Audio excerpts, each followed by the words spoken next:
When you look at a portrait, are you really seeing a person or a social role? That is, wow, that's a seriously sharp question to start off with, because it just instantly jolts us out of the usual comfortable way we consume photography. Normally, we look at a photograph of a face and we go digging for a biography. Right, yeah, we want a story. Exactly. We want to see a hint of joy or maybe some lingering sadness or, I don't know, a story about who they love. Yeah, we expect the camera to capture a soul, but for this deep dive, we have to completely throw that expectation out the window.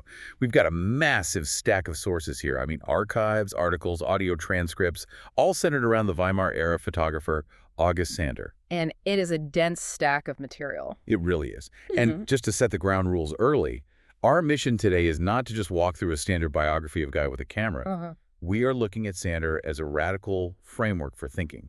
Right. It's an entirely different cognitive lens for seeing the world. It really is. Actually, let's try something.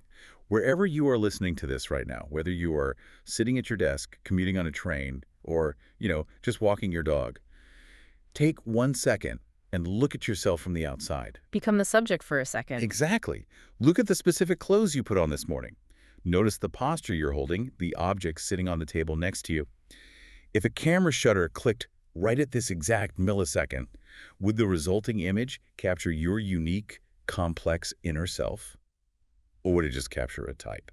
And if we connect this to the bigger picture to really grasp why Sander started looking at human beings as interchangeable types, we have to drop right into the absolute chaos of 1920s Germany, the Weimar Republic. And reading through these sources, I mean, chaos doesn't even begin to cover it. It's a society that is fundamentally fracturing. It was a total shattering identity crisis on a national scale. You have an entire population staggering out of the catastrophic ruins of the First World War, and the psychological collapse is matched only by the economic one. The economic details in the research are just staggering. There's this one specific detail about the hyperinflation that I just can't stop thinking about.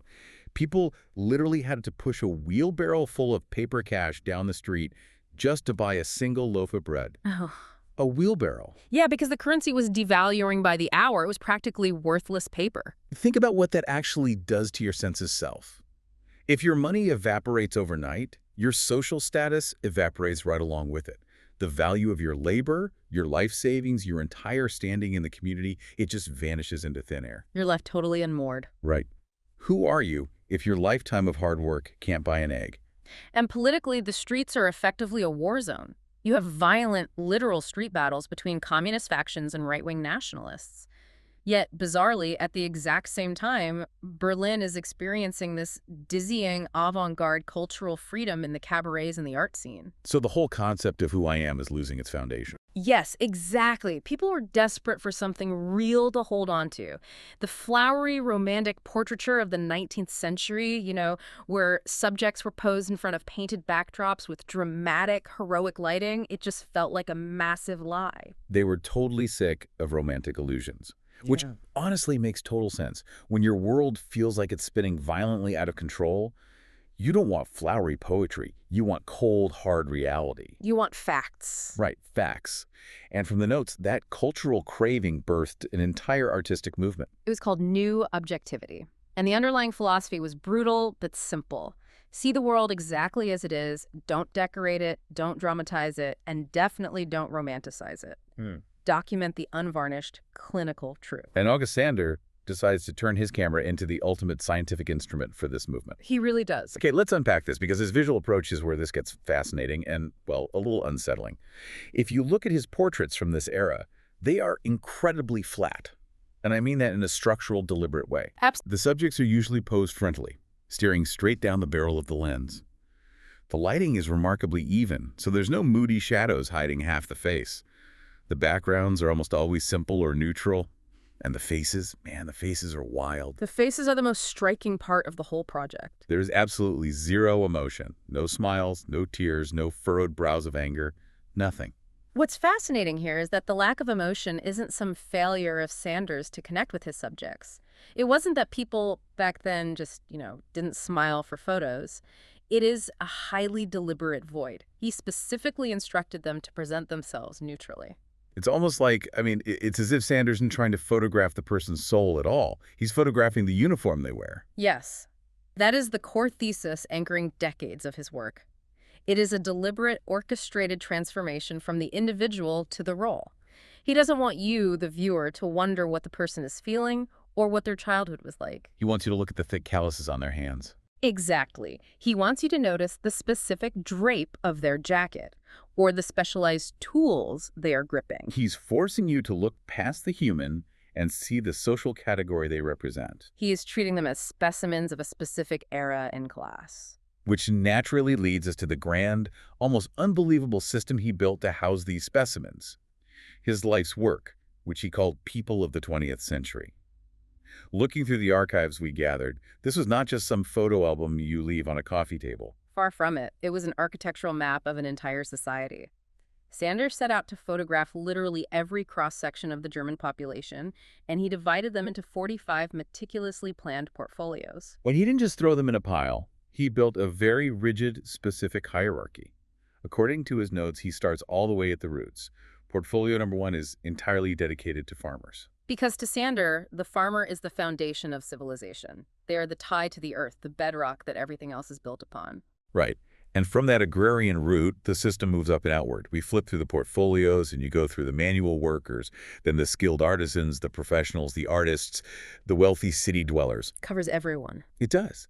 And then, at the very end of this massive project, he has a final category that he literally named the last people. The last people. Yeah, and that portfolio is filled with the marginalized, the sick, the unemployed, the beggars, the people who, for whatever reason, have been pushed entirely out of the functioning machinery of society. It's a profoundly comprehensive vision of a nation. Wait, I have to jump in here because looking at this from a modern perspective, it feels incredibly uncomfortable. I mean, it sounds like a cold scientific insect collection. It does have that vibe, yeah. He's literally pinning human beings into folders based on their economic utility. I just keep wondering, where is the morality in that? Yeah. Feels like it completely strips away their humanity. It's a very natural reaction, and honestly, it's a tension that defines a lot of critical writing about his work. It can feel extremely clinical, but here is the crucial distinction that art historians point out. Okay, I'm listening. While the system itself is highly, almost ruthlessly structural, Sanders' actual gaze, the way he operates the camera, is never demeaning. Okay, I hear you on the objective dignity argument, but I'm just not totally convinced yet. Because even if he isn't actively mocking them, he's still cramming them into a rigid filing cabinet. How does he avoid dehumanizing them? He avoids it through absolute, unwavering consistency, repetition, and variation. Whether he is photographing a wealthy aristocrat in a tailored suit or a street beggar in rags, he uses the exact same framing, the exact same physical distance between the lens and the subject, the exact same serious, respectful tone. So he isn't shooting the rich guy from below to make him look heroic, and shooting the beggar from above to make him look weak. Never. The camera doesn't judge, it just records. And by doing that, by applying that scientific consistency across the board, he actually levels the playing field. The societal hierarchy exists in the portfolio structure, but visually, every single person is granted the exact same weight. I suppose that makes sense. The individual differences sort of fade into the background and the structural similarities, the social types, emerge. But I think to really grasp this, we need to look closely at the visual evidence. Let's do it. There are 3 specific photographs in the archive that I think perfectly capture this transition from person to type without us needing to get bogged down in technical photography jargon. Let's lay them out. Which one first? The first one is from 1914, and it's simply titled Young Farmers. And the visual contradiction in this image is just brilliant. You have 3 young men walking along a deeply rutted, muddy dirt road. Given the title, you expect them to be in heavy work boots and overalls, right? You'd think so. But instead, they are wearing these incredibly sharp, tailored, dark suits. They have fedoras on, and they're holding wooden walking sticks exactly the way wealthy city dwellers would hold canes. They even have cigarettes casually dangling from their lips. It's widely considered one of his absolute masterpieces. And it perfectly illustrates the genius of what Sander was trying to achieve, because he isn't just taking a picture of 3 guys named Hans, Klaus, and Peter on a Sunday walk. He is documenting a very specific, fleeting transitional type. They are caught in the middle of a shifting world. Exactly. They are in purgatory between rural tradition and modern urban aspiration. They are physically trying on the uniform of the 20th century city, but their feet are still literal planted in the mud of the 19th century village. The clothes just don't belong to the environment. It's a clash of eras happening right on their bodies. Okay, so from that transition, let's move to someone fully, deeply embedded in the modern machine. The photograph titled Bricklayer from 1928. Now this image has an immense, almost suffocating physical weight to it. It really does. You look at this man, and his body looks like it has been structurally morphed by his labor. He's balancing this massive, heavy load of dark bricks on his back, supported by a wooden rig. And look at what he's wearing. Yeah, his clothes aren't aspirational at all like the farmers. They're strictly brutally functional. You can almost feel the rough texture of the fabric. And if you look closely at his face, the physical strain in his neck is... That's the thing that gets me. The physical strain is huge, but his eyes are completely neutral. There is no joy in the work, clearly. But there isn't a dramatic, theatrical sadness either. It's just, well, it's endurance. the pure, unyielding endurance of the working class. Right. The man doesn't just perform labor, he has become the labor. He is practically a monument to the concept of the worker. The individual is gone, only the function remains. Now, if you contrast that heavy, physical, earthbound endurance with the third image in our stack, the secretary at West German Radio, Cologne from 1931. Here's where it gets really interesting, because we are looking at the famous new woman of Weimar Germany. A total departure from the traditional domestic roles of the previous century. A complete 180. She has this very sharp, stylish, bobbed haircut. Her posture is incredibly controlled, seated in this modern chair, looking almost coolly detached. She's smoking a cigarette, looking directly at us with this quiet, unbothered confidence. She's immaculate. But the key is, she isn't just an individual woman who happens to enjoy her job at a radio station.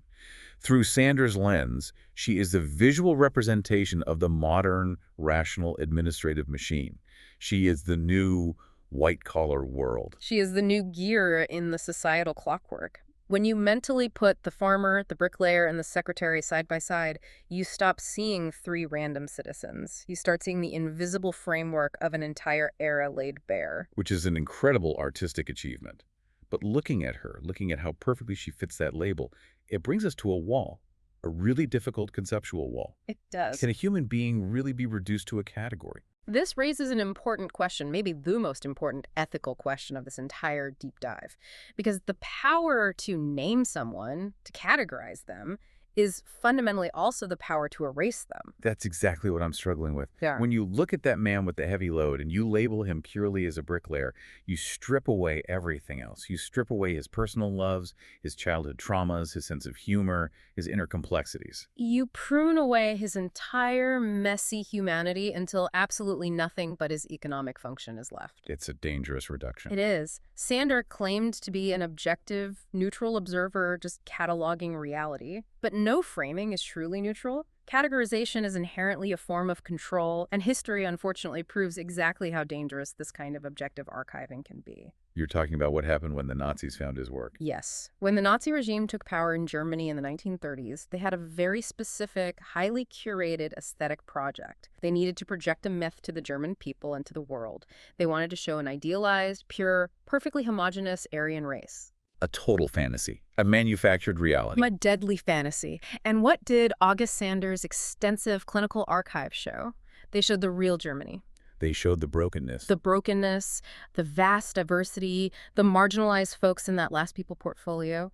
Sanders' clinical, undeniable documentation of real society, which prominently included the unemployed, the Roma, political dissidents, the disabled Jewish citizens. It was a direct existential threat to the fascist propaganda. Because it proved, with scientific photographic clarity, that the myth of a homogeneous master race was a lie.